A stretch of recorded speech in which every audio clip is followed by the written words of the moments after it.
자, 이번 주말도 힘내서 한국 선수들 응원하고 재미있는 축구 시청되시길 바라면서 스케줄들을 먼저 전해드리도록 하겠습니다.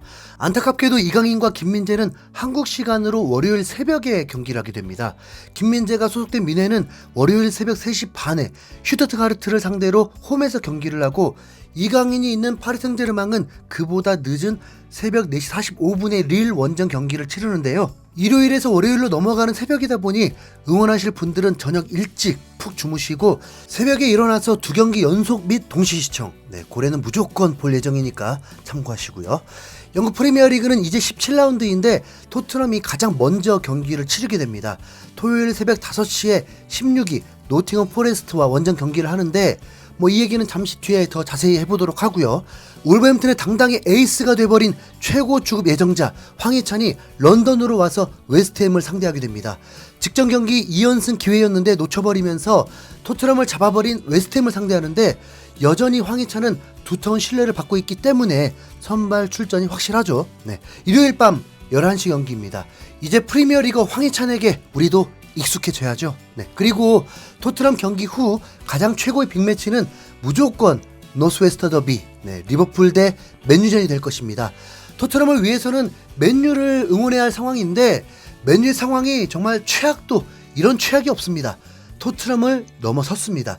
맥과이어 부상, 루크쇼 또 부상으로 이탈하고 맨유의 중심축인 브루노 페르난데스가 경고 누적으로 결장까지 하게 되었습니다. 여전히 팀은 최하위 팀 득점을 보여주고 있죠. 거기다 챔스에서도 무기력하게 패배하면서 체력 소모만 극심했습니다. 맨유에게 그나마 기대했던 건 리버풀의 경기 일정이었는데, 웬걸 리버풀이 유로파리그 조별리그 마지막 경기에서 이미 1위 확정이었다 보니까 주전을 모두 제외해버렸습니다. 맨유가 경기 전부터 이미 실점하고 시작하는 듯한 분위기가 되었습니다. 리버풀이 유로파리그 약체팀에게 패배했는데 팬들은 어떤 동요도 없습니다. 리버풀은 일주일 편안히 쉰 최강 전력으로 맨유를 상대하게 됩니다. 참고로 맨유는 지난 시즌 리버풀 원정에서 7실점 대패를 당했었습니다. 맨유 안녕. 토트넘이 상대하는 팀은 지난 시즌 승격팀입니다. 이 팀을 상대로 걱정을 해야 한다는 건 말이 안 되죠. 현지 팬들도 토트넘의 압승을 예상하고 있습니다.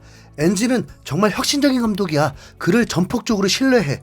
우리의 골의 퀄리티는 매우 높아. 노팅엄전에서도 나올 거야. 노팅엄의 수비는 매우 헐거워. 혼돈에 빠질 거야.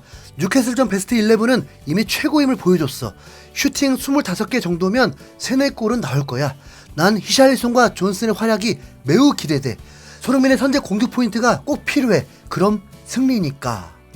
하지만 냉정하게 토트넘은 분명히 내려앉은 팀을 상대로 고전을 하고 그 해법도 찾아내지 못했습니다. 특히 셰필드전은 홈에서도 매우 고전하면서 히샬리송의 극장골로 겨우 승리했고, 루턴타운전, 크리스탈 팰리스전, 울버햄튼전 모두 고전을 하고 패배하는 경기도 있었습니다. 그렇다고 토트넘만 그렇게 고전하는 것은 아니죠. 프리미어 리그는 어느 팀도 쉽게 봐서는 안 되고 빅클럽들도 내려앉는 팀에게 고전한 적은 올 시즌에도 많았습니다. 맨시티도 울버햄튼에게 패배했고, 아스날은 루턴타운에게 3실점이나 하고, 리버풀은 루턴타운과 비기고, 크리스탈 팰리스전도 경기 종료 직전에 겨우 이겼습니다. 토트넘이 일격을 당하지 않기 위해선 돌다리도 두드려보고 건너야겠죠. 노팅엄의 최근 경기들로 토트넘과 연관시킬 수 있는 경기들을 본다면 아스톤빌라전, 브라이튼전, 풀럼전, 울버햄튼전이 될 것으로 보입니다. 먼저 노팅엄이 아스톤빌라를 상대로 홈에서 2-0으로 승리했던 건 가장 경계되는 경기 중 하나일 것입니다. 아스톤빌라가 어떤 팀입니까? 토트넘, 맨시티, 아스날을 꺾어버린 강팀이잖아요. 그런데 패배했습니다. 그것도 무득점으로. 그럼 토트넘이 두려워해야 하느냐? 아니요, 그건 행운이었다고 봐야 합니다.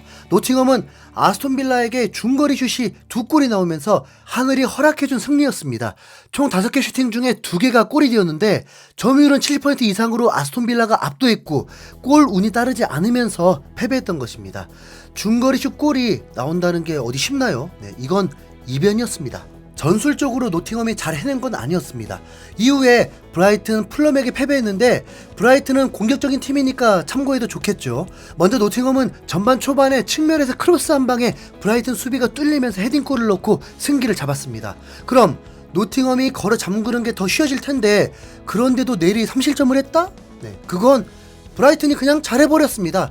노팅엄 수비가 둘러싸였는데도 스트라이커의 결정력이 좋으면서 동점을 만들었고, 다음 역전은 측면에서 날아오는 크로스에 헤딩 슛이 그대로 골이 되어버렸습니다.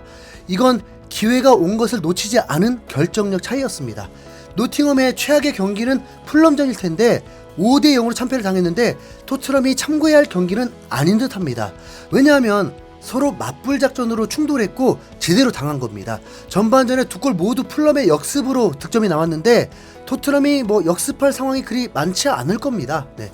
그러려면 노팅엄의 공격을 많이 허용해줘야 하는데 엔지 감독이 그럴 마음이 전혀 없죠. 네. 토트넘이 신경 써야 할 경기는 바로 울버햄튼전입니다. 노팅엄이 울버햄튼 원정을 떠나서도 1대1로 비겼는데 이때 노팅엄이 전술을 바꿨습니다. 3백을 쓴 겁니다. 수비를 더 강화하는 거죠. 노팅엄 감독이 홈경기라고 해서 토트넘을 상대로 공격적으로 나올 리도 없고 감독도 선수도 울버햄튼전에 대해서 만족했기 때문에 토트넘전에도 3백으로 나올 확률이 굉장히 높습니다. 노팅엄은 지난 시즌 3백으로 재미를 본 적도 꽤 있습니다. 아스날도 이겨버리고 브라이튼도 이겨버렸거든요. 그럼 노팅엄전 승리할 비책은 뭐냐? 네, 당연한 얘기기도 하지만 노팅엄은 상대팀의 측면 공격에서 모두 붕괴되었습니다. 측면에서 질 좋은 택배가 날아와서 무너지기도 하고 우측 윙어들의 활약에 노팅엄이 당했습니다. 그렇다면 어쩔 수 없이 또 손흥민이 이 경기에서 중요할 수밖에 없죠. 네.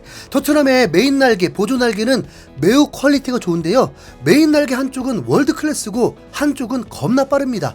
보조 날개들은 패스 질이 또 매우 좋고 또 공격적이죠. 손흥민이 단순한 크로스뿐만이 아니라 돌파도 하고 킥패스도 하고 컷백도 하고 크로스도 하고 반대 전환도 하고 아마 손흥민 2연속 평점 8점 이상 나올 경기라 예상합니다. 손흥민 12월 이달의 선수상 화이팅! 네. 나머지 코너킥, 세트피스, 우당탕탕, 중거리 슛들은 기대하기보다 나온다면 땡큐 정도로 받아들이죠. 네. 노팅엄이 내려앉을 시 토트넘은 하프라인 넘어설 때까지 빌드업은 전혀 무리가 없습니다. 그동안 답답했던 부분들이 이 공격 상황에서 너무 훈련하듯이 만들어서 골을 넣으려고 하다 보니까 골들이 안 나왔는데 흥민아, 너도 그러면 안 된다. 너는 슈팅, 쟤들은 패스. 쉽잖아요. 네. 자, 한편 로셀소가 훈련하면서 부상이 있다고 했는데 우선 현재 상황에서 큰 문제까지는 아닙니다. 콜루셉스키의 공격형 미드필더 자리가 더 낫고 골이 일찍 터진다면 교체 자원은 호이베르, 스킵이 이미 있습니다. 그리고 그 다음 경기가 일주일 뒤라서 전원 풀타임에도 상관없습니다. 네. 오히려 부상 발생이 없길 바라야겠죠. 아니다. 네. 부상 만들지 말길 바라야겠네요. 네. 노팅엄전 가장 큰 미션은 로메로 옐로카드 안 받기가 될 것입니다. 네. 노팅엄전 여러분들은 어떤 결과 예측하시나요? 네. 마음껏 댓글 남겨주시고요. 좋아요 서비스 많이 부탁드립니다. 이상 흰수염고래였습니다. 감사합니다.